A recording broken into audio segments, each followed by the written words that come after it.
Hello, hello, hello. Welcome back.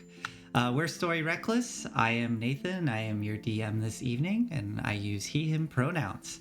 I'm going to pass it over to our players to give their quick little intros here. My name is Claire, my pronouns are they, them, and I am playing Kidam, passed out half-elf grave cleric. And my name is Olive. I use she and they pronouns, and I'm playing a Lovelace centaur currently alive. Okay. Currently alive centaur. Yeah, currently alive centaur. That is an accurate statement. You're Last week was rough, y'all. Yeah. Let's do a brief recap here. I think that's a good topic sentence. Last week was rough, y'all. Yeah. All right. Let's go. We're good. Let's go straight on into it. Last week was rough. As Lovelace and Kadam were trapped underneath the hearth and Candlekeep in the Firefly cellar, dealing with this singing curse, which they discovered to be the result of a book known as Shemshime's Bedtime Rhyme. Upon playing the music box on the book, it seemed to pass this singing curse and slowly drive everyone within to madness. You, upon finding the book, though, discovered the music box was slightly broken. And upon trying to fix it, you were assaulted with psychic attacks from whatever entity this may be. Finally, you were able to fix the music box, and as it played through in its entirety, the final verse came through into your minds, and upon hearing it, you were given a clue as to what to do to stop this curse. However, the entity known as Shemshime was summoned into the material plane and began to accost everyone within, trying to murder them. Murder! Shemshime did, however, seem to be fixated on the book, and through some frantic actions, people dynamited fleeing. it. Yes, you were able to lead Shemshime out into the main structure of the Firefly cellar, directly below the hanging massive sculpture of this stone book. And Shemshime wrecked lots of people, knocking them down, bringing them close to death. And in Lovelace's desperate final attempt to bring an end to this, realizing that the only way to destroy this entity is by crushing it with something akin to a millstone, you threw your javelins up to the chains, holding the sculpture aloft.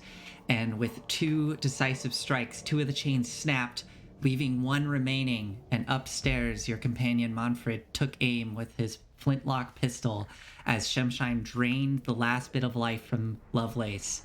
He fired the pistol, knocked the final chain, and the book sculpture came crashing down, destroying this entity. The shadowy smoke from this spirit was sucked back into the book, and Lovelace lay on the floor, unconscious, slowly but surely dying.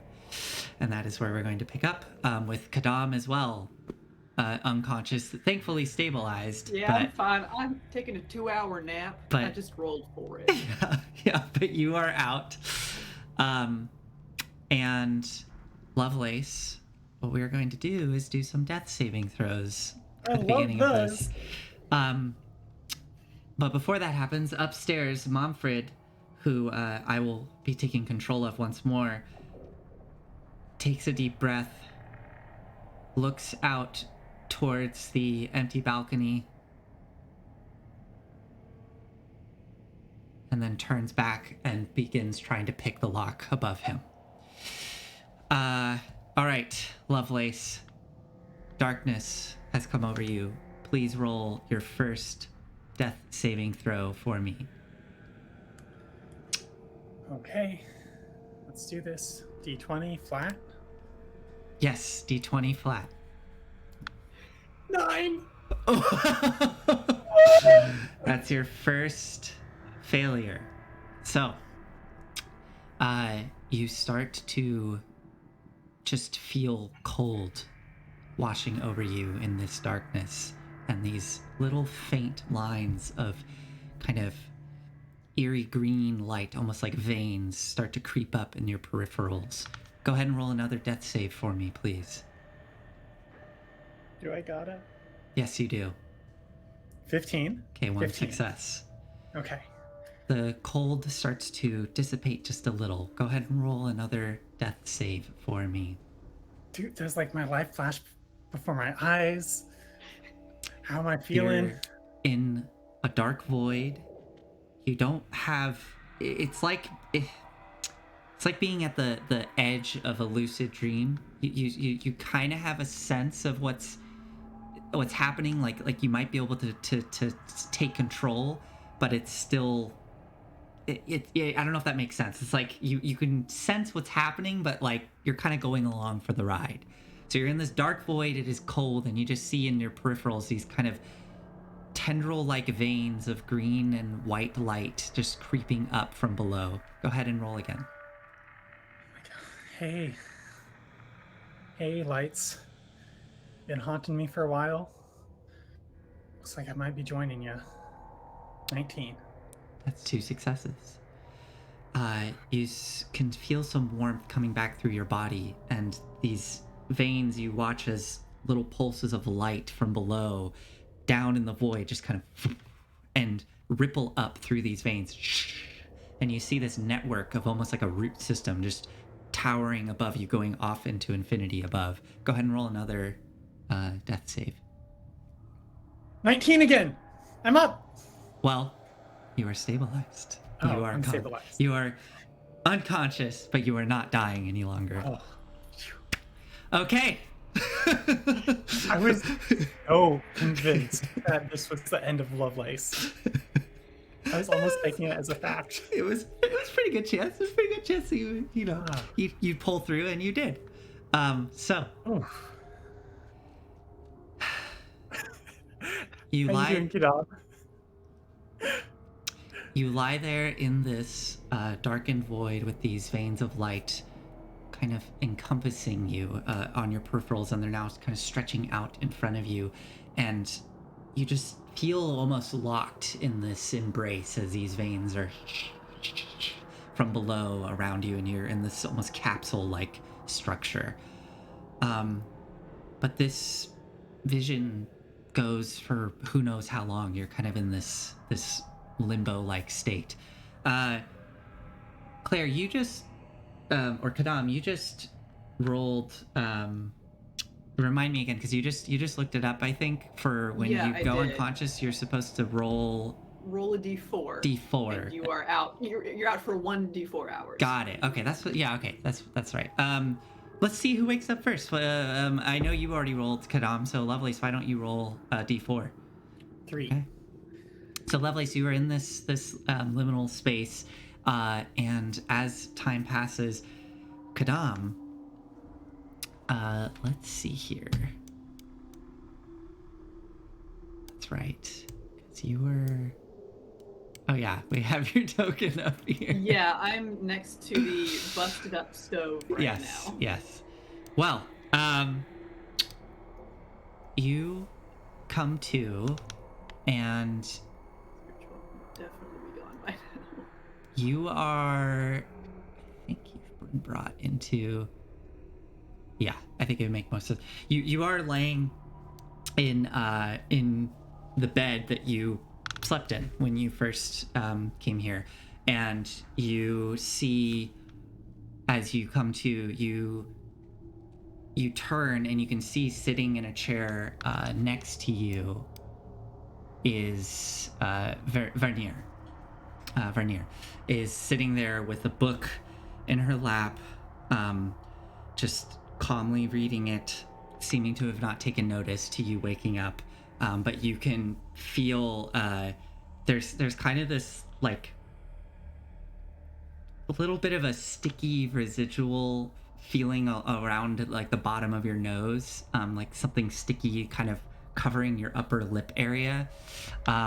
And there's this really strong like chemical-y smell that still kind of fills your nose. But otherwise, you seem to be okay. I mean, whatever, you probably are sore or whatever other feelings you may have.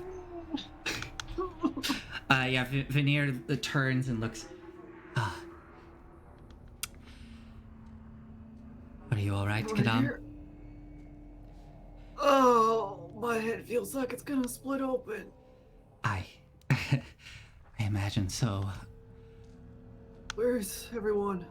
Where's the book? Where's Shem Lovelace, everyone else? Yes, everything's just fine. Um, we've brought Lovelace into her room with Renwyn. Renwyn is currently looking after her. Brought her. Is she alright? She is. She's still quite. She seems to have been struck by that awful spirit that came out of the book, but she's breathing. Can I see her? Of course, of course. Are you able to stand? I will try.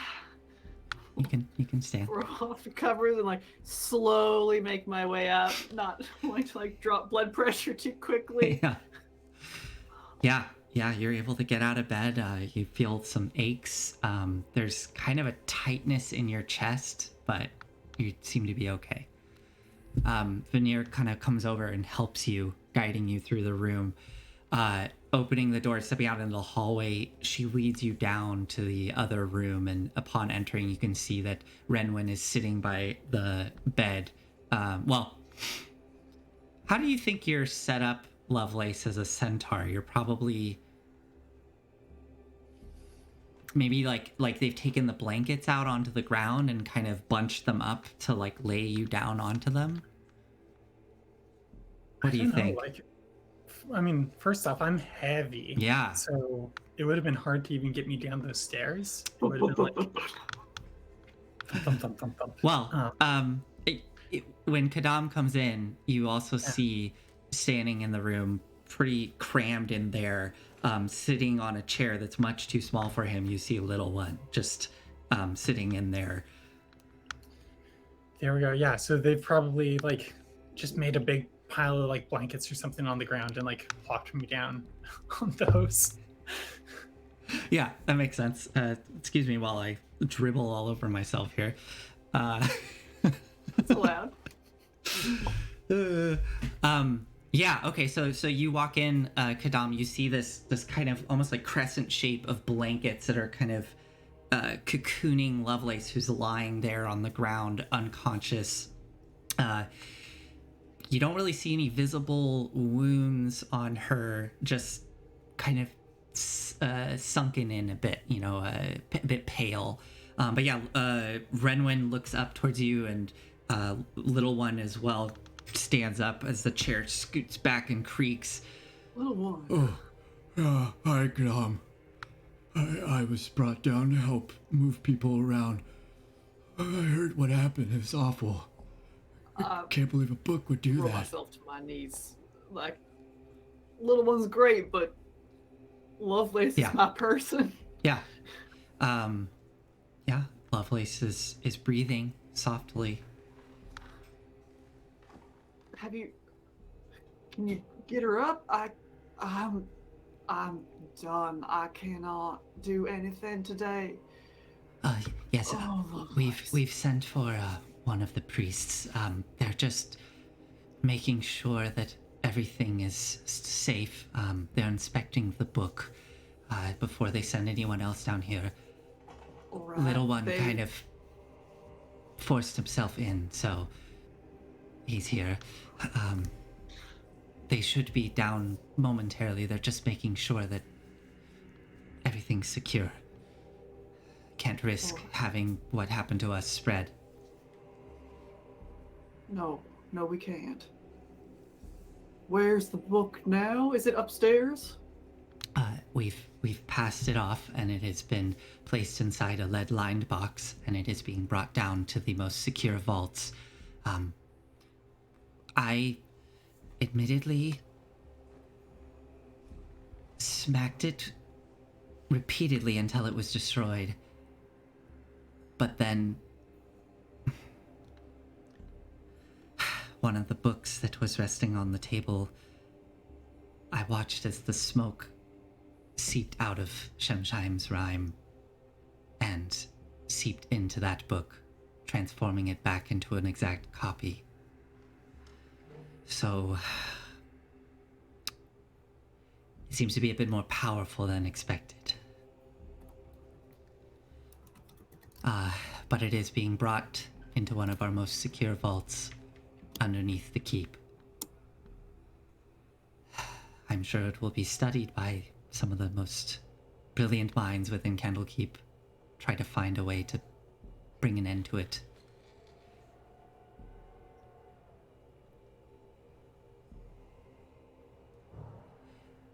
Good news, though. I do not feel any need to sing the rhyme. I'm sure you've noticed that's the same for you. It's been quiet.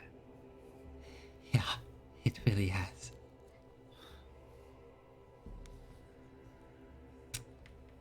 I'm just gonna sit down and kind of cuddle up with Lovelace on the floor. Okay.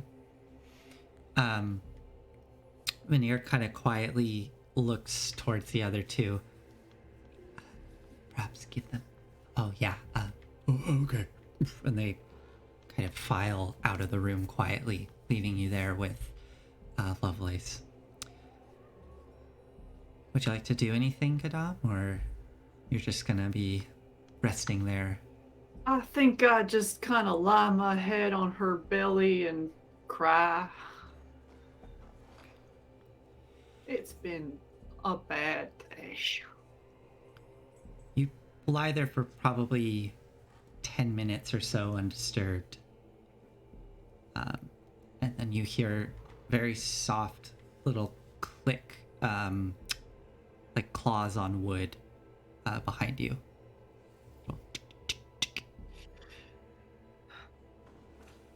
Crinkle? I hope you don't Hey. mind. No, come on in.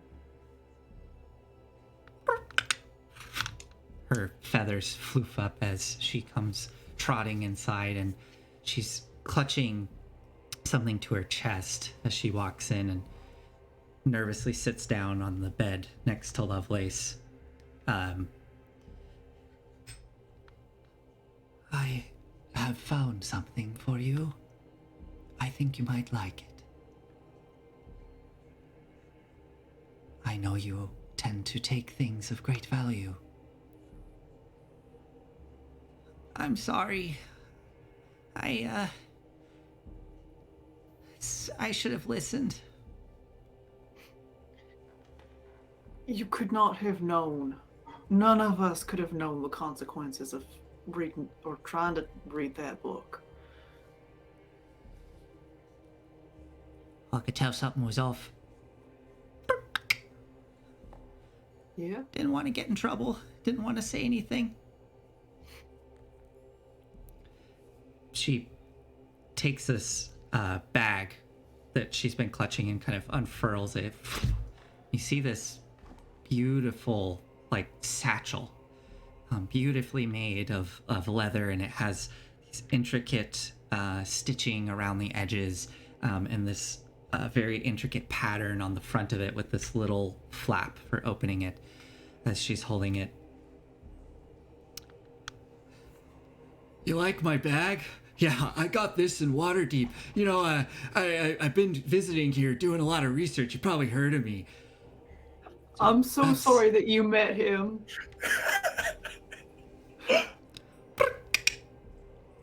Oh, he's got quick hands. Annoying, very annoying. You took this from him. No? I'm very glad to. Well, no, I'm glad to hear that. I feel like he needed taking down a peg or two. She passes it towards you. A sign of thanks. Thank you, Crinkle. Sometimes when we're scared or we're telling lies, it just tends to build on itself. It can be really hard to Get out. Thank you for being brave. Thank you for telling the truth.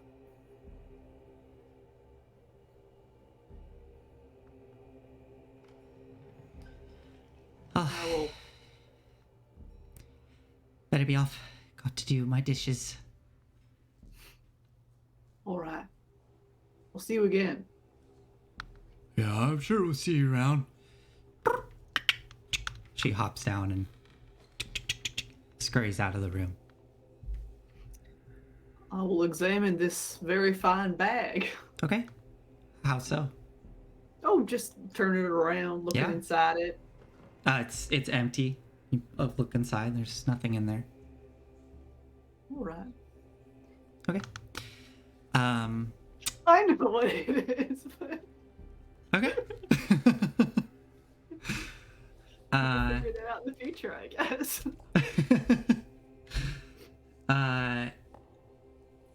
Probably 5 more minutes pass when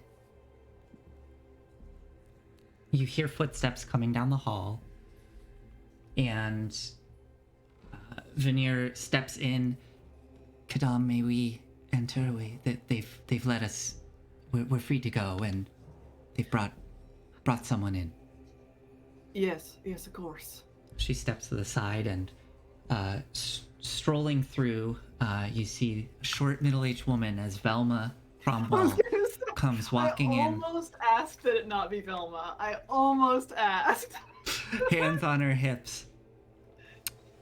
I don't remember what her voice was, but that's fine. I'll just try to embody the personality. Let's see.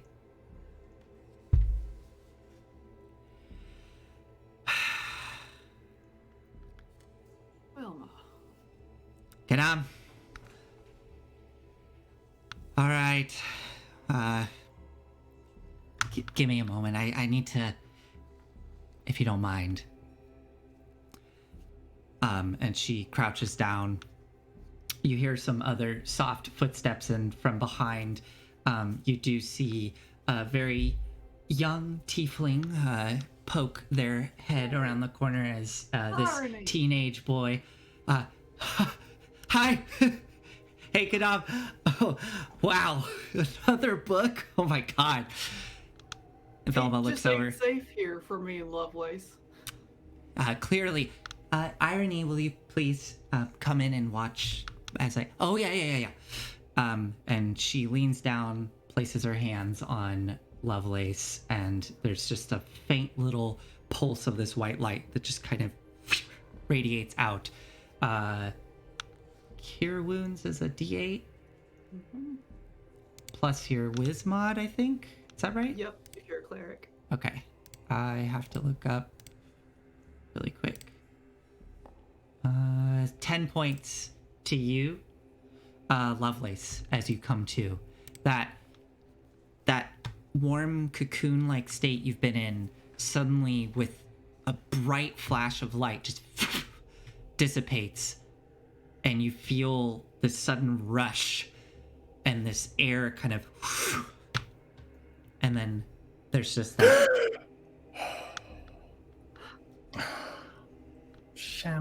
Shime? More like shame. Hello, Lovelace. Hi, Velma. I'm dead. I'm in hell. Yes. I'm here too. Don't worry about it too much. No, I didn't expect to see you here. Change of plans. I guess so. What are you in for? Oh. Taking delight at others' misfortune. Yeah, I always knew you had that deep within you. Well, the two of you will need to be speaking with Kaylin once more. Another incident surrounding both of you. Really? Who would have thought? Yeah. It's, unfortunate, ain't it, Velma? Truly. Velma, they really... They did quite a lot for us. I'm sure. Well, Get settled in.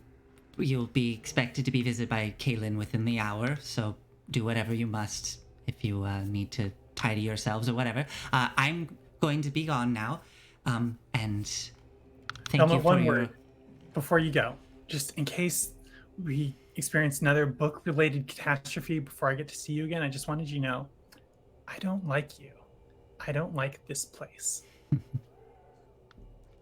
Okay, that's it. I just needed to get that out of my system. Yes, of course. Well, thanks for that. I'm glad that we all can be truthful here and speak the truth. Okay, goodbye. She toddles out of the room. Irony. Irony? Well, we'll catch up later. Let's meet up upstairs maybe when you, okay, bye. Bye. He's Yeah. pulled out of the room. Talk later. I just want you both to know that I will be speaking very, highly for what both of you did. You Thank you. I would appreciate that. It's, do you need anything before you were visited by Kaylin? Water might be nice. Yes, that's not a problem. I'll go get some. She exits the room. What would the two of you like to do? I'm just gonna lie there. My strength is drained. I'm gonna lie down next to you. We'll do our bonding thing. Just lying on the floor, that sounds staring at nice. each other. And I will take your face in my hands and Lovelace, I love you. I am so glad you are alive. I don't think we're actually gonna face another book-related catastrophe. Like, I'm I not just wanted leaving to this say that. room for the next hour. okay. I'm just saying, we don't gotta say our final words to each other yet. But I No, these appreciate ain't it. final. These are like celebratory. Gods be praised. You're breathing and I'm breathing, and we're doing it at the same time. Thanks, Kitam. Yeah. I appreciate that. Yeah. Pat, pat.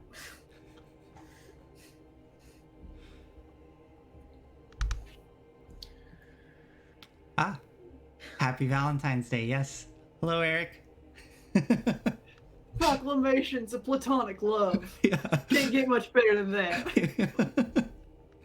It's Shem nice. shines, Valentine's. Yeah. Yeah. So we lie there on the floor and stare at each other. Okay. Great. Okay.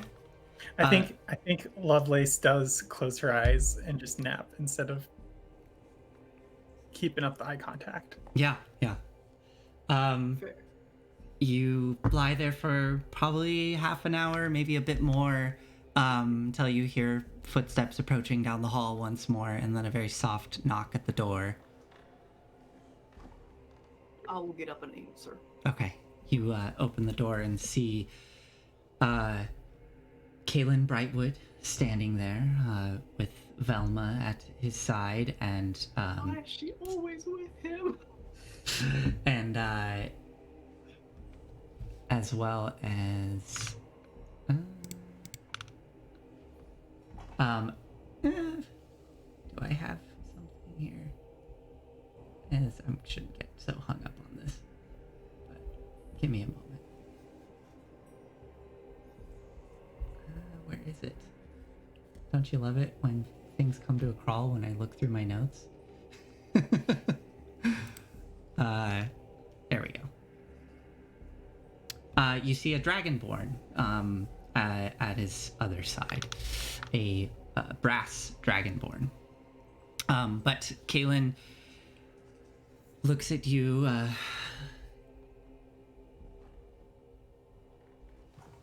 Trying to remember. Kaylin, here we go.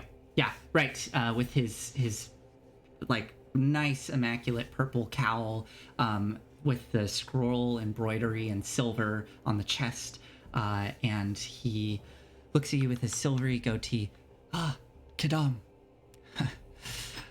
Mr. Brightwood, she's asleep right now. Oh, She better get some rest then. Why don't you come out into the hall? We can take one of these other rooms, I'm sure. Do I have a sense as to whether Lovelace would like to be present for this conversation or not? That's up to you. I don't know. Lovelace never wants to be present for a conversation with either Velma or Brightwood. Okay, well then. And you're pretty sure Lovelace is faking being asleep. Just lying. If I think that, then I will very quietly step out to the hallway and close the door behind me. Excellent. Caitlin gestures and starts walking down the hall and leads you into Veneer's room. A bit more comfortable in here instead of out in the hall, I'd say. I just want to hear from your perspective what happened. I've heard from Veneer and a bit from Velma here. Velma, would you mind waiting outside? Yes, of course. She steps out. He turns also. You as well, Nax, please. Nax, N-A-X. Nax, okay. I've heard a recap of what happened. I just would like to hear it from you, from your point of view. And I will tell him everything, starting with us kind of getting within hollering distance of Candlekeep. Okay. And all of the Knoll stuff as well. Okay. At the end of your tale, he... yes, we've unfortunately become quite aware of the Knolls in, Oh, I think that's actually quite fortunate. Oh, well, yes, to a degree. Sometimes we find out about these things when they're right at our doorstep. But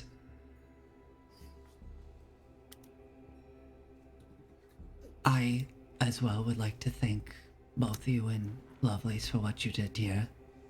I heard Veneer's side of the story, and I can tell that you are being truthful as well. Clearly, there's been no foul play here, no magics to charm the others, as some would imply.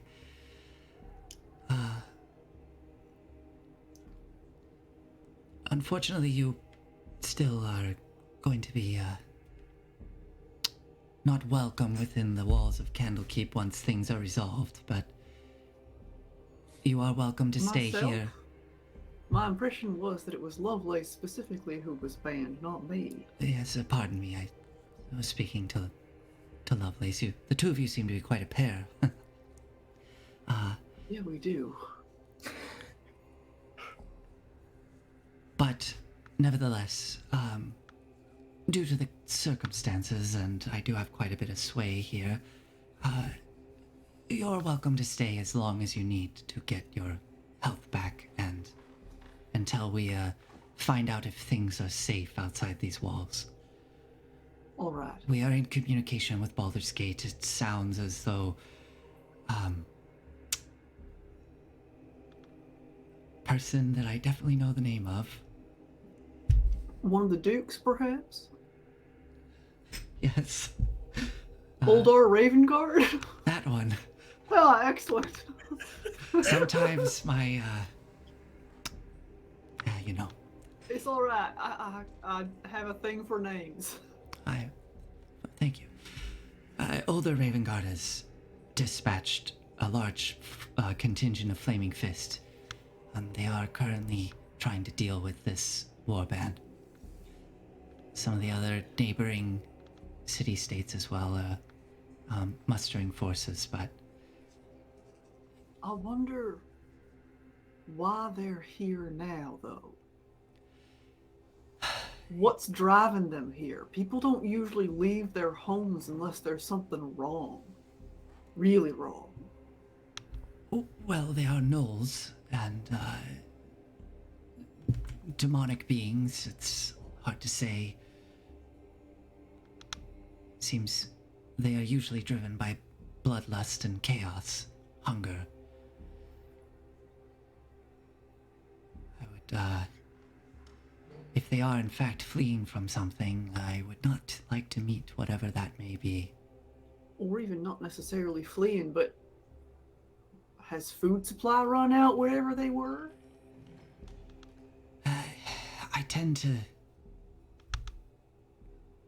The way these things usually go with gnolls, according to the books, they're like a sickness. They burn themselves out.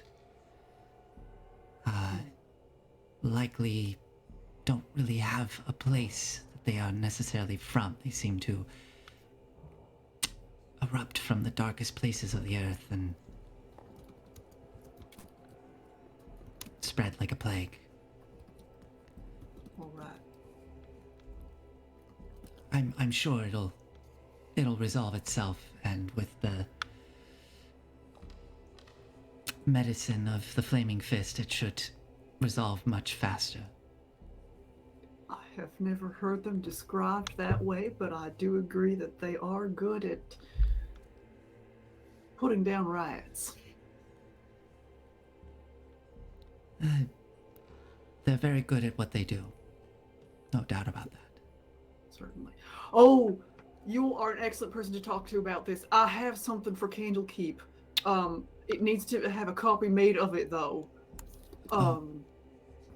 Well, we do provide those services. It ain't long. It's only a few pages. It's about Vermillion, the mining town, or down south somewhat. Vermillion. We have we've been down there for a while. It was a platinum mine that got. It was like near the Vale with the Feywild, and some Fey creatures came and kind of took over the town. Everyone left, but we took care of the Fey creatures. I'm sorry, I'm not making much sense, am I? Oh, it's quite all right. I just am unfamiliar with this town. Vermillion, you say? Yeah. I haven't heard of it. It's small. It's been 70 years since it was really populated by humanoids, at least. But I have some pages about what happened there both 70 years ago and a few 10 days ago that Candlekeep should have. Oh, all right. Yes, we would gladly take a donation. All right. You said you would like the pages copied, though. Yeah, I want to take some home myself. Frankly, if I could get like 5 or 6 copies, that would be great. Yes, I will lend you the services of our scribes. We normally charge for such things, a small way of keeping things afloat around here. But after what you've done, I will, just let them know that Galen Brightwood and, here, he will, produce a small piece of parchment, write something down and pass it to you. You can give him that. Thank you. Yeah, all right. I think that's everything on my end. Well, good. Please take your time, whenever you're ready, and we will keep you informed as well as to what's going on. Might I do some research? Yes, of course. If Lovelace wishes to do any as well, she'll be under more strict guidance and escort. All right. I hope you do understand. I do. And I'm sorry about all that last time. It's all right. It is just one of our core tenets of, what is the word? Escapes me. But it is one of our core rules, to put it simply. Not to lie, and I could tell that she was... She didn't, technically. Technically, but she did not tell us the nature of the contract that was made with the imp. No. And I recognize that That is a serious... That meant that it was a serious threat to you. Very serious threat. Devils cannot be trusted and are some of the most foul, evil creatures to exist. Did you find it? No. We have not. I see. And I suspect it's unfortunately trapped within here somewhere.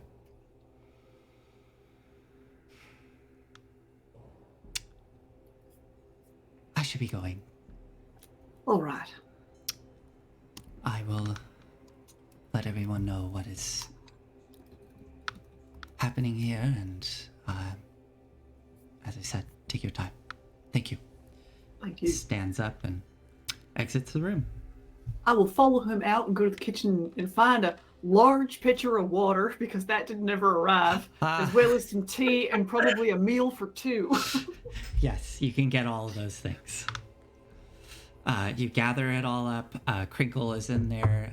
She helps you get some things together. She even helps you make the tea and prepares some food, passes it off to you.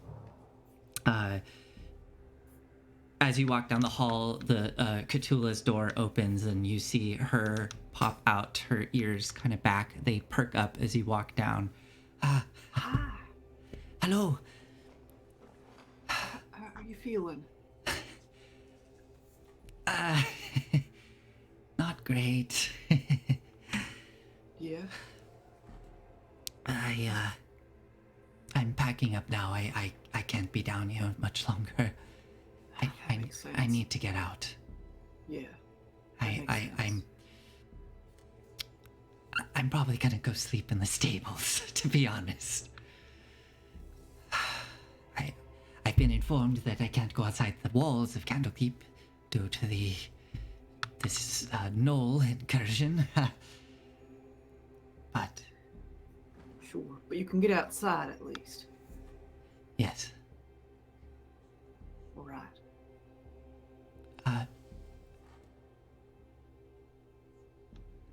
is Lovelace awake? I think so. I will kind of. I suppose I can't knock right now, but I will like. Us for tea, or do you need to get out now? Oh. I Lovelace? just can't. Oh, yeah, Lovelace, you hear this at the door. Do you want to say something? Oh, who's that directed to? Well, have you opened the door, Kadam? Yeah, I'm like Yeah, okay, leaning so- up against it, talking Yeah. to Cthulhu. So the door opens, you see them standing there. Cthulhu anxiously looks and sees you. Are you still pretending to sleep? No, I'm up and like, I think I'm at this point like unbraiding and like braiding my hair, Okay. because we didn't really get to go through, I think, our like normal lives. We were being haunted. So I'm like kind of like going through like the self-care stuff. I can't say no to tea. Yes, of course. Thank you. And she will Come on in. scurry in with you. It's a different room at least. She sits down and grabs her tail, kind of holds it up, starts petting it, and starts to drink some tea. And you're in the room with her. Things out. I just wanted to say, Lovelace, I was informed that you ran out of the room, and I could hear what was happening below, and then that... I'm just so thankful you're okay, and I want to say thank you for what you did and what you've done. Yeah, That was really awful. that was a pretty neat trick with the fireflies you did. That was you, right? Yeah, something just came to me. I was inspired. The When human that you were with, Manfred, did you happen to see where he went? No, I don't know where he is. Interesting. Shoots a glance at Kidan I as haven't like seen him. questioning, like, you seen him? No, we should find him. I guess When little one saw the fireflies come bursting into the tavern, he came following them and forced his way down here. Nearly broke the lift on the way down.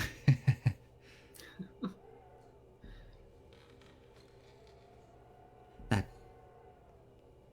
I know the song is gone, but I still feel like I hear it.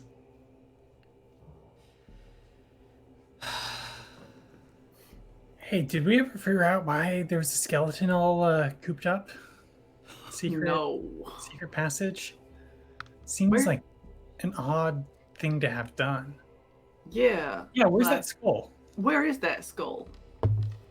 It was in my hand, I think, when I fell down.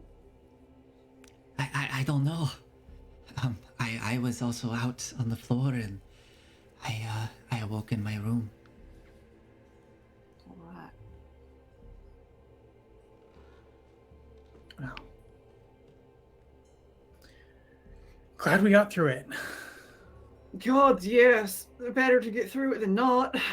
What's the situation with powers that be here this time around? We're just fine, it sounds like. We can stay as long as we need to. We have access to research, should we want it. How gracious of them. Oh, I asked for that specifically. I have an idea. And you are not welcome back once we leave. I mean, I think everyone's happy with that arrangement. I think so. Yeah. Well, Cthulhu, I'm very glad to have met you. Same. I wish you the best for your last couple of days here. Thank you.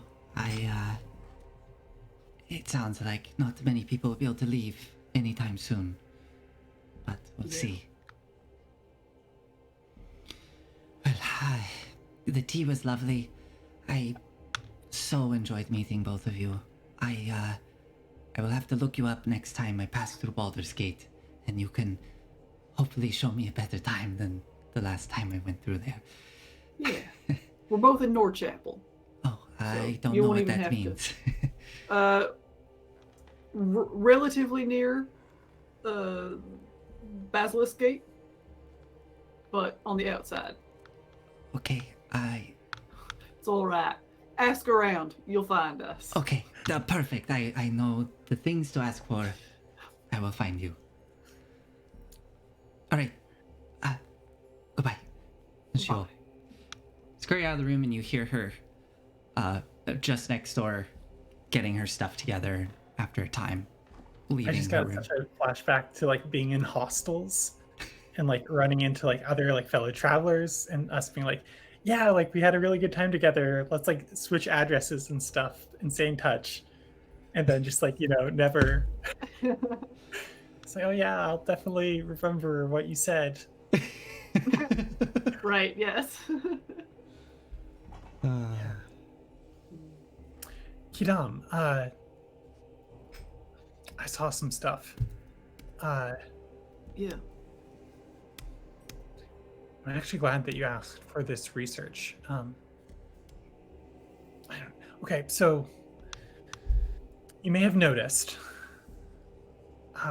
sometimes around me there are some strange lights.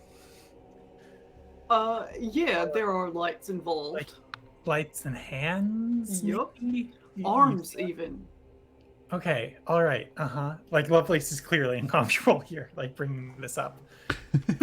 I can tell. Yep. I'm not helping you. Cool. Great. I saw some lights when I was unconscious. It was like I was in a place. I saw these like green and like white strands, and they were leading off to the east. All right. I want to go to the Forest of the Teeth. Oh. I, I, I think there might be some answers there. I know that you wanted to get back to Baldur's Gate, and I don't want to leave you alone out there. So I realize this might be a hard decision for you, or put you in a tricky position. I think I need to go there, to that place. All right. Yeah, that's it. Then you should go. I mean, I certainly won't hold you back. I would like to be with you. You would, but I mean yeah, I'd love to have. Of course. I would like to be with you. Specifically, the hard part of that for me is that I don't want Manfred to get to Baldur's Gate before we do. I want to arrive with him, and I want to talk to Box of Screws alongside him.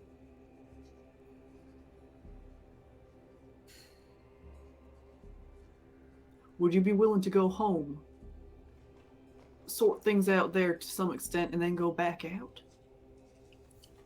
We keep saying that. I think this is the thing I need to do now. I don't know if I can explain it. Also, I'm not convinced we can beat Manfred back to Baldur's Gate. I can't walk. I'm not going to be able to walk. I mean, I can't like do that hike right now. Not with Knowles out there. Oh, I'm not saying that we beat him back to Baldur's Gate. I just think we should arrive with him.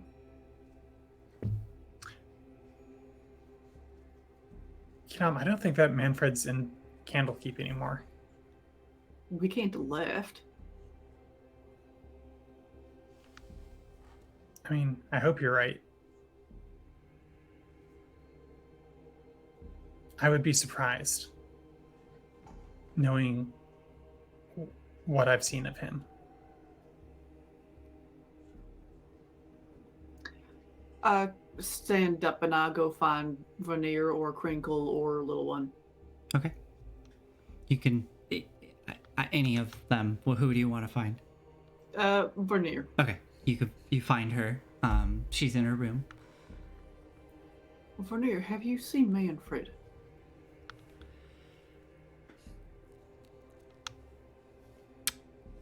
I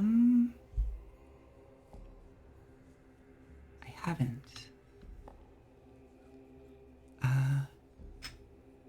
I will... Yeah. Let me go ask around. Please do. I'm a little worried about him. Yes. I have some concerns as well. After, Let me rephrase that.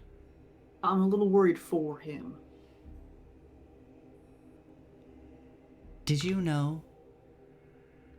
Yes.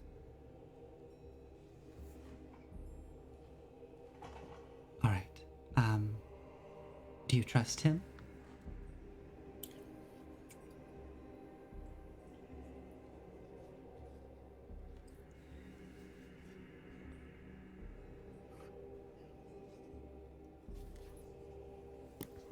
That is a... I trust him in certain ways with certain things. I do not believe that he poses any threat to you or to Candlekeep. All right. I believe you. Let me go ask around. You're welcome to join if you wish, but I don't know if you want to go walk around the halls of Candlekeep right now. I'll come find you in your room. All right. I'll go find Renwyn. Okay. Renwyn is out in the main area where that big table used to be. Actually, now there's just a giant... No, he wouldn't be there. I forgot the table got smashed. He's in the kitchen with Crinkle. And he is chatting at Crinkle while stuffing his face with little treats. And she seems to be baking something right now, just like whisking something in a big bowl. And the oven is on with like something really delicious smelling coming out of it. This is still misshapen and Yeah. Oh, scorched. oh my God. Yeah. Wow. Yeah. Yeah. The door is not really sealed. It's like bulged out. But it seems like whatever enchantment was on the iron rod is still working. So she is very like frequently just like looking down at the oven and like looking at the floor and making sure that nothing's catching fire. But it's still heating up whatever in there. And yeah, you walk in, Renwin's just like, yeah, that's when I was in this cave, right? And there was all these whispers in my head, and I took this little guy out, and he pulls out his blowgun, and I was able to just aim it really carefully. She's whisking away. So yeah. Renwin. Oh, hey, Kam. Hey, ha. Oh, Hi. doing well, huh? That was wow. That was wow. I almost died. Yeah. So did you, I guess, and Lovelace? It's really Yeah. bad. And What's Ebner. what's going on? Have you seen Manfred around? No. No, I haven't. Is he gone? Well, we haven't found him since I woke up, at least. Okay. Can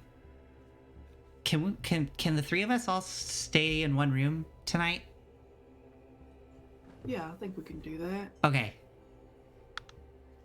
No, I haven't seen him. All right. I'm gonna keep looking around. Okay. Sure. Do you want to, like, are you just looking within the Firefly cellar, or are you gonna go out into the... I'm gonna go... Oh, gosh. I'm gonna make, like, a quick sweep of the hearth, but not really, like, search. Do I have an idea as to whether or not the hat that he's wearing could make him look like someone else? Like, could he choose to look differently? Make an Arcana check. 6. No, there's no way. It seems to only work for the one. Okay. Yeah. So I am still looking for Manfred. Okay. Go ahead. Make... I guess I want to say investigation. I could see perception working, though, if it's because it's kind of a broader... Mm-hmm. I'm certainly better at perception. Go ahead. You can do a perception check. Since this is a big, sweeping search. 16? 16? I mean, you walk through the hearth, and it is pretty busy and crowded. God, I don't even know what time it is at this point. Oh, yeah, I guess it's like approaching late afternoon. Or Yeah. early evening, I think. Yeah, I mean, there's just a lot of people crowded in here, and there's a lot of kind of hushed conversations going on. Not a real jovial atmosphere right now. There's not really laughter and that kind of mood occurring right now. It just seems to be you see a lot of, with your insight especially, you see a lot of worried faces, hand wringing, and anxious drinking and eating as people are all crowded in here. And it is quite packed. And there's just a sea of faces of various different folk. But you don't see Manfred. All right. I'm going to jump back downstairs, check in with Lovelace. Lovelace has invited little one in to the room, and we are chatting and telling stories. Perfect. I think petting Gutweed. Oh my God, yeah. Yeah. He's been a little hell monster. I bet you've been so bad. Oh, yeah. Yeah, He really has been, but he's just the most adorable thing. It's really hard to. Have you ever tried training a cat? I don't think No. it's possible. I mean, I've heard of stories, but they must be that fairy tales. Gottlieb, I hope you sometime are able to hunt a fairy dragon. They're like flittery, and I think like I have like a toy or like a feather or something. Just like, yeah. They go like this, and they're jerks, and they push you into topiaries. Gottlieb is prancing around the room trying to grab this little piece of string that you have as you enter Kadam and see this occurring. I just watch and smile a little bit. Lovelace. Hey, Kidam, any luck? No, none. I'm gonna just kind of go where I'm allowed and ask some questions and at least put the word out that we're looking for him. Try the gate. I bet I'm that does seem like the one way to exit, but he's got to have gotten out. If my guess is right, I could be wrong about that. I don't think I am. Yeah, we'll go there first. Little one, you didn't happen to see Manfred? Tall, skinny, human man. Oh, I don't know who Manfred is. No. I haven't seen that individual. I mean, I don't really see tall people. I mean... That's fair. He's about 6 foot. Okay, Little taller. Tall for you. For a human. Understood. Yeah. No. There No. is a chance if they've like really locked down that gate, the gnolls that like you might not have been able to get out. Yeah, that's what I'm hoping. I mean, that's what I was thinking. But he's going to be trying. Yeah. All right, I will go to the gate and like run through the main courtyard, and if necessary, like go to the main desk of the Pillars of Pedagogy. Like I'm looking for him. Okay. You've already made your check, but you sweep the grounds of Candlekeep, asking around, and no luck. You're not getting any recognition from people. Nobody really like when you describe Manfred, nobody has seen an individual like that, and you can just tell people are a bit trying to kind of keep things in line right now. It's a little chaotic within the grounds of Candlekeep, but yeah, you don't find anything alluding to his presence. But yeah, for all intents and purposes, this is probably going to be this way for a while, and you'll be within the walls until until you decide you want to leave and risk the outdoors. You could ask, I suppose, if you wanted to just leave. But otherwise, what do both of you want to do while you are in Candlekeep? We can kind of go into a bit of montage here. And yeah. Olive? I think Lovelace is not in a huge hurry. She knows where she's going next. Mm-hmm. It's like a compass. But I think as part of that, she actually does go and like try to find a seeker to help her do some research.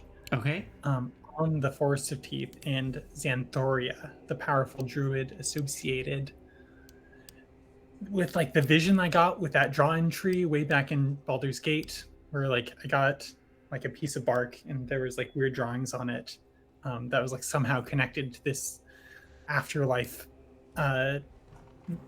mysticism that's kind of surrounding me. So there's two questions Forest here? of Teeth, Xanthoria. Okay, and then specifically for the Forest of Teeth, Woods of Sharp Teeth, what do you want to know about that? There's a guardian. A guardian, okay. Of it. Okay. So I'm gonna just use this DM's Guild thing that I got to help guide this. And it's just gonna be a skill check to do this research.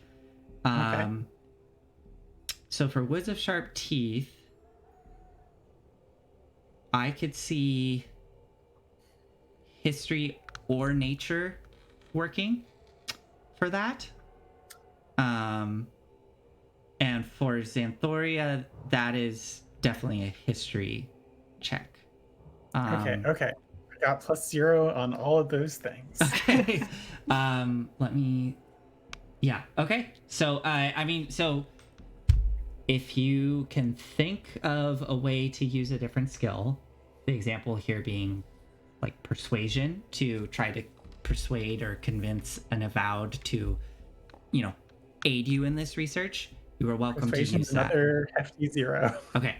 But I'm just saying, like, if there's some other check, but yeah. I don't know, like, It's tough. this is not what Lovelace does. She doesn't like the books. Yeah. You can't, like, there's not a good place to, like, hang out as a centaur and read some books. Yeah. People here don't really like her. She doesn't like them. I don't know if I can. I mean, a +0 sounds appropriate. It's just the luck of the dice. So let's start with, what do you want to start with? The Woods of Sharp Teeth or Xanthoria? I think Xanthoria is like a historical figure and would be like less awkward to like walk up, be like, hey, like I'm researching a history. You're a library. Help me out here. I know that this is how it's supposed to go, but I don't actually know the script. Okay. Go ahead and roll that history check for Xanthoria. Big old flat D20. That's a 3. Combing, okay. I mean, I don't know if combing is the right word here. What does this look like, Lovelace? You don't find the information. Yeah. I think I like go up and I'm like, hey, I would like to find information, please. And they're like, this is it's on a druid. A druid. Named Xanthoria. Do you like go and get the books for me, or do I need to go somewhere? Well, we have a system of organization here. I can look under X, I'm assuming, or is it a Z? Yeah, that sounds right. Okay. Yeah, probably. All right. I'll go search to see if I can find the name on one of the books, but a druid. Yeah, I'll write it down for you. And I like scroll out some like phonetic, completely wrong pronunciation. Yeah. Like I was told this by this like hermit in a park who had like given me a vision. Okay. It was this like cool bar. Now, are you sure it's an X and a Z? XZ A? Oh, okay. That all makes sense to me. I'll see what I can find. I could write down a couple different ones that it might be. Oh, okay. Here. Great. Just look for all of them. Yeah. Okay, I'll be right back. And you just get this literal like stack of probably 8 books on a huge range of topics on druids and the like natural magics within the world and historical figures known that are known historical druids. But yeah, he goes, I didn't find anything on Xanthoria, but all of this stuff, I'm sure there'll be something in there that will get you in the right direction. Good luck. I hate this place. And I don't know how to do research, or I'm going to start with the top book and just start trying to read it. Just literally like... Yeah, you get like, you spend the entire day and get, a fraction of a percentage through one book, and yeah. Okay, so yeah, that was unsuccessful. Do you want to do a check for Guardian in the Woods of Sharp Teeth? Yeah, and I think I'm gonna go to like the travel or like tourism section, like if they have like travel guides or stuff. Sure. Okay. Like this is like maybe like people who've actually gone outdoors and touched a tree that wasn't pre-pulped ever. Didn't like that. maybe there's like a cool like a ranger like Mhm. who's gonna tell me cool stories, and I don't have to read any books. I'm gonna go over there, gonna be a tourist. Let's see how this goes. Roll a d20. 14. uh, What's wrong with 14? It's a respectable I number. know. With a +0, that's a really good roll.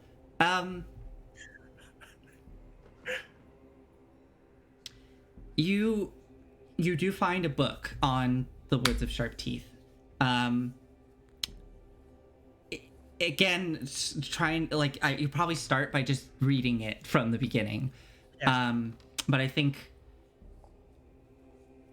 even by reading it from the beginning, the bits that you get are that the Woods of Sharp Teeth used to be a massive forest.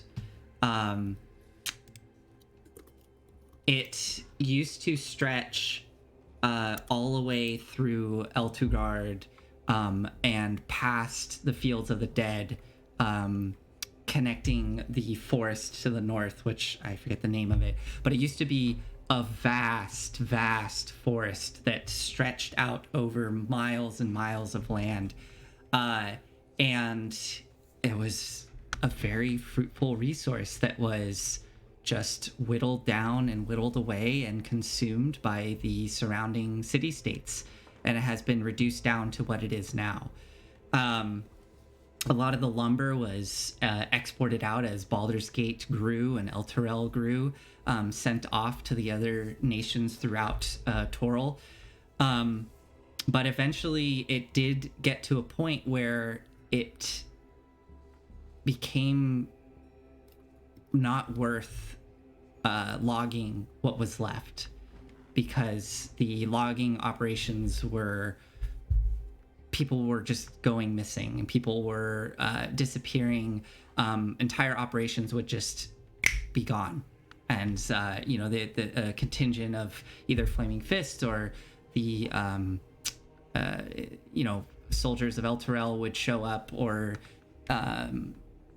the managers of those operations would show up to check in on such a camp, and there would just be nobody there. Everything would be gone. So the Woods of Sharp Teeth are essentially what is left of what used to be a ginormous forest. And it is now more or less just shunned and no longer touched by the remaining communities in the area. It's the best you get, but nothing about a guardian. Just that the forest seems to be cursed. All right. Guess that's the best I'm gonna get. Any parts that are more cursed than other parts? Not particularly. It's just that people avoid it. You know, they like don't even.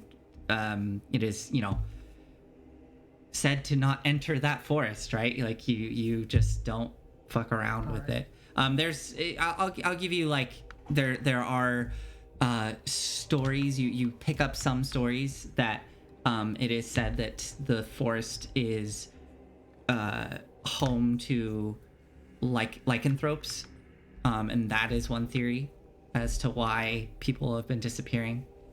But these are the book you have.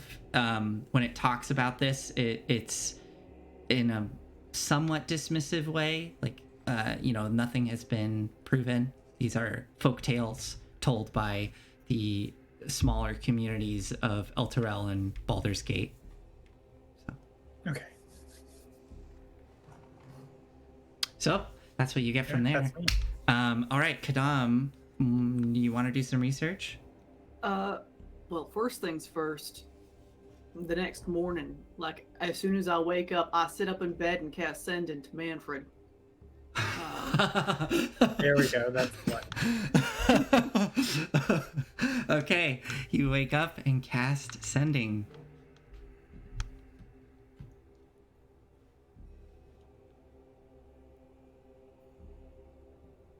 Are you heading back to her?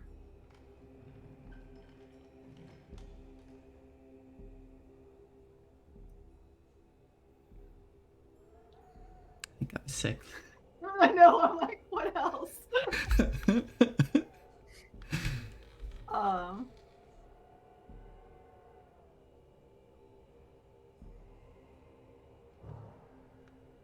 I would like to know very much. I'm worried about you getting hurt in Candlekeep. Okay. Yeah, let's leave it there.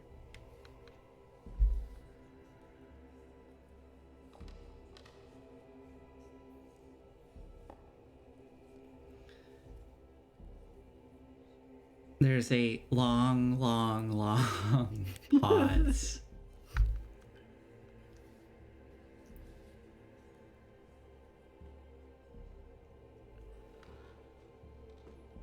I wouldn't worry about me. I can disappear. People won't notice me.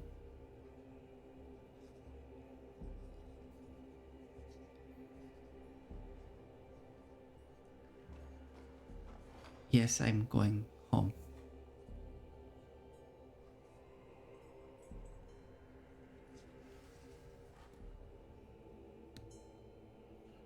All right. I'm sorry. That's the last thing you hear. Me too.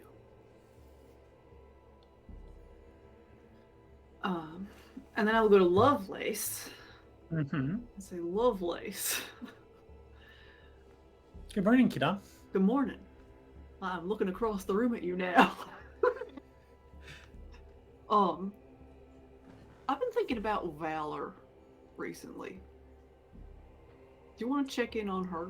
See what she's up to? Oh. That sounds nice. Yeah. All right. Man, magic is handy, ain't it? Ain't it? I don't know that I can have you hear what she says to me, but I can tell you.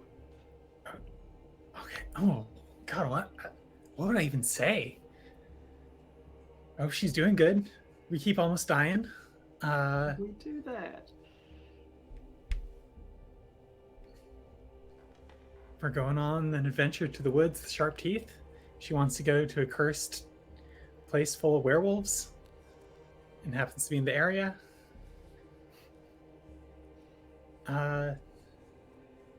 I'm going.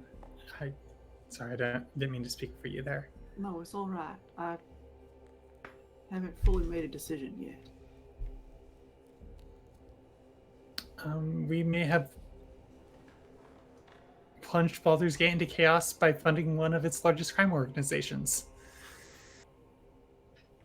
I don't think he's back just yet. Yeah? Not yet. Yeah, probably not. I mean, if you're doing the send-in and you think that you could head him off somehow. I'm thinking about it. Yeah? Yeah. But Valor.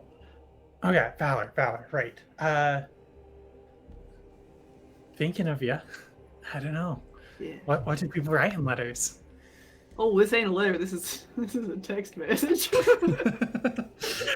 It's a tweet. Yeah. All right. I will cast Sending to Valor. Okay. Hi, Valor. It's Kadam and Lovelace. How you doing? We're back in Candlekeep. Struggling, as usual, with Candlekeep. Lovelace is going to the woods of sharp teeth. Want to come?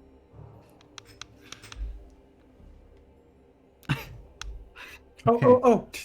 Tell her that we had another Candlekeep adventure. That might be implied in that we're struggling in Candlekeep. Okay.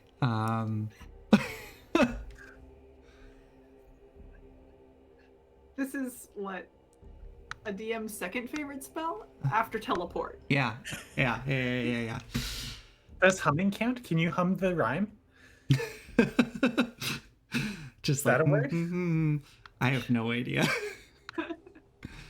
Okay.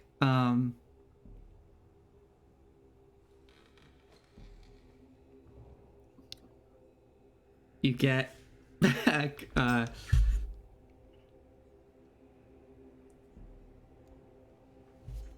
Oh, hello. Hey. Oh, Kadam.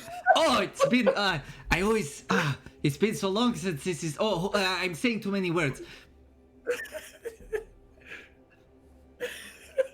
I am busy with Knowles. Good money. I don't. How many words did I?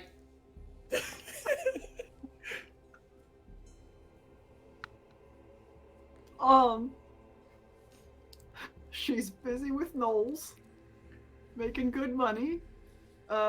Most of that was surprise, and I think she was pleased. I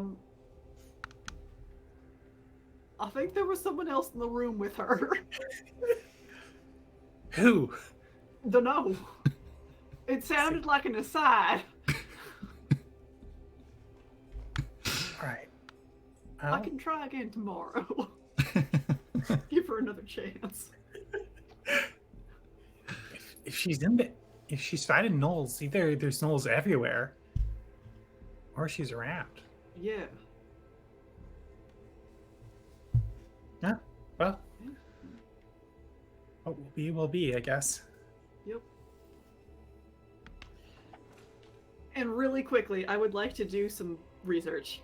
Yes, of course. We got 10 minutes. Yeah. Yeah, to last 10 minutes. I am looking for information on personality changes or goal changes in vampires post-turning. I'm also looking for information on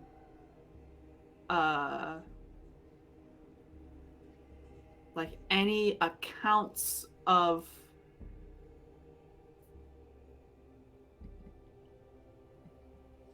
like personal accounts of relationships with vampires by non-vampires. Like the closer the relationship, the better. Does that make sense? Yes. So you want to know how a person's motivations change once they become a vampire? Is that one? If at all. If at all, okay. And then you want to know what the relationship is between. I just want accounts of relationships. Okay. I want other people's stories, other people's experiences. Okay. Yeah. Okay. Let's start with the motivations. Okay. This could be history, but it could also be religion. Like religion would suffice here due to the nature of vampires. Okay. In that case, I'm going to cast Enhance Ability on myself. Or Arcana. Sorry, Arcana would work too. But go ahead. Okay. For intelligence. Okay. So you have advantage on intelligence checks. And I will go for religion. Okay. Okay. Good grief. 11 with advantage. Wow. Okay. There is a decent amount on vampires. There's a lot. I imagine. Yeah. There, and I think that's part of it, right? There's so much information on vampires. It's like trying to parse through it. The best you can get from, and most of it is stories. You manage to find a couple of more academic works, but the best you get is that vampires are considered to be just evil creatures with selfish motivations and selfish desires. Just full stop. Like they are things to be destroyed, things to be feared. They should be shunned and eliminated when encountered. So Fine. And the other one, or actually even for that, accounts by vampires of relationships with non-vampires. okay. I'll take either. I'll take Right. both. Okay. And I guess just to abstract it further, because I don't have a bunch of made up authors Sure. available and people who to abstract it further, like what is it you're hoping to gain from those accounts? Like what are you kind of, I want to know if anyone else shared my experience. Okay. And like how those people navigated Okay. the change in relationship, if there was one. Okay. Um All right. Yeah, again, this is religion. yeah. Yeah, I mean the same three, right? Religion, history. That's much better. That's a natural 20. So 24. Okay. You find Buffy the Vampire Slayer, all the seasons, and just binge watch them.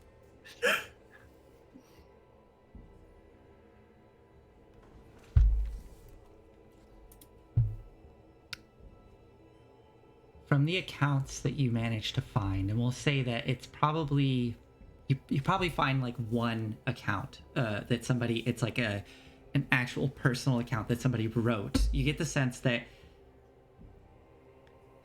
there aren't a lot of people that come out on the other side of interactions with vampires on such a personal level. Mm-hmm. But in this account, you read of how the individual that was close to them who was cursed, their love turned into obsession, and they became more jealous and greedy, and possessive of the individual themselves as well, not just material things. And this relationship, the person writing it, there is a conflicted tone in their writing.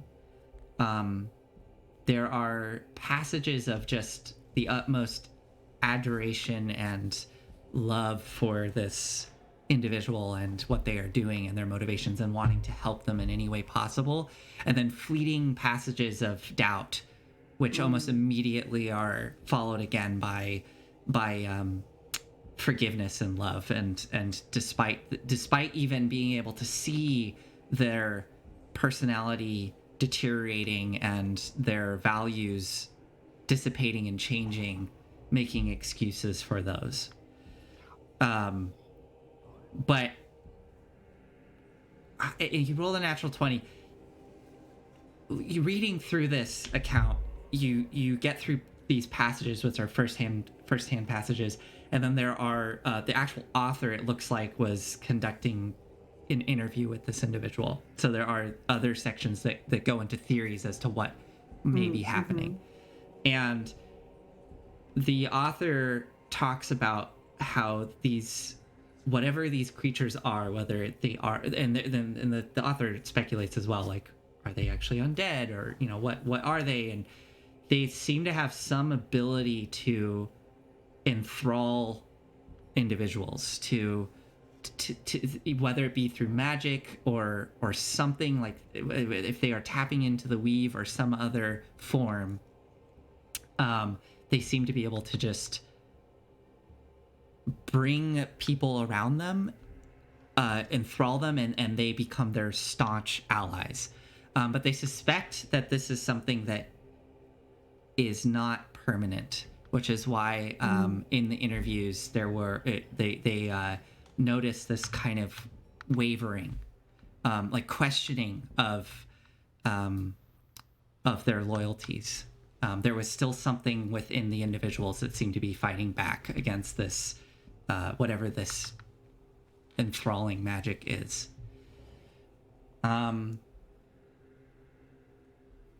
Those are that's kind of what you get from this one account.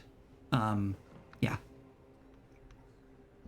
And yeah, and basically that those who are afflicted with the curse will often become obsessed with like certain things, like either individual things or desires or concepts or people, but they, whatever that is, they become almost single-minded.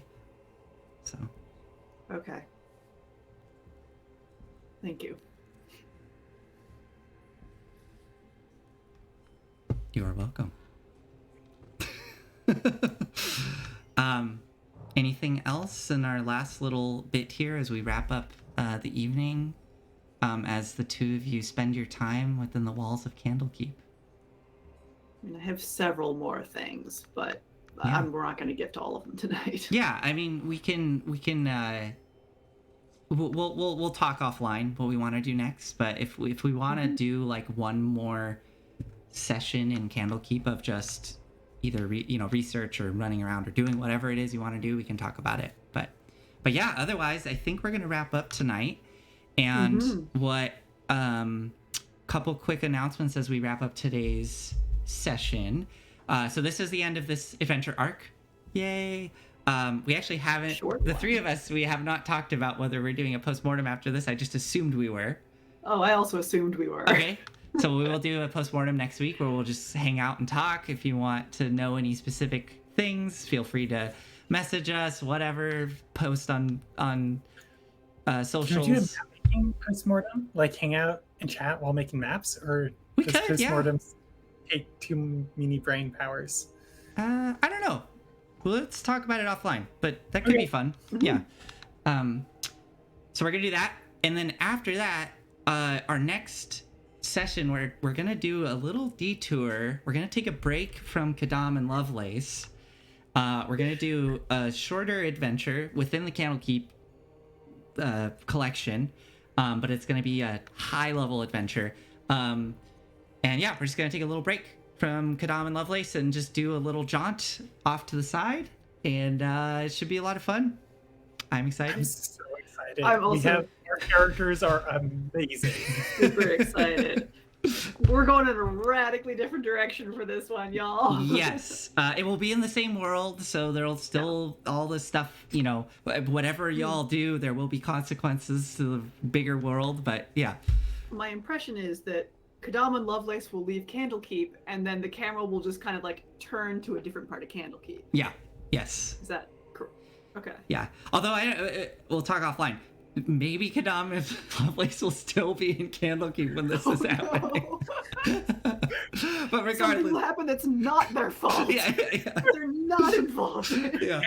And they still haul Lovelace in. Yeah. You.